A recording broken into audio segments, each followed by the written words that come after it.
اور یتیموں کو بالغ ہونے تک کام کاج میں مصروف رکھو اور جانچتے رہو، پھر بالغ ہونے پر اگر ان میں عقل کی پختگی دیکھو تو ان کا مال ان کے حوالے کر دو، اور اس خوف سے کہ وہ بڑے ہو جائیں گے، یعنی بڑے ہو کر تم سے اپنا مال واپس لے لیں گے، اس کو فضول خرچی اور جلدی میں نہ اڑا دینا۔ اور جو شخص آسودہ حال ہو اس کو ایسے مال سے قطعی طور پر پرہیز رکھنا چاہیے، اور جو ضرورت مند ہو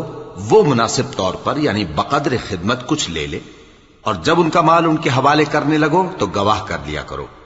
اور حقیقت میں تو اللہ ہی گواہ اور حساب لینے والا کافی ہے۔ جو مال ماں باپ اور رشتہ دار چھوڑ مریں، تھوڑا ہو یا بہت،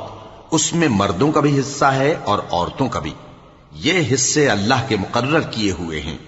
اور جب میراث کی تقسیم کے وقت غیر وارث رشتہ دار اور یتیم اور نادار لوگ آ جائیں تو ان کو بھی اس میں سے کچھ دے دو، اور ان سے معقول بات کہو۔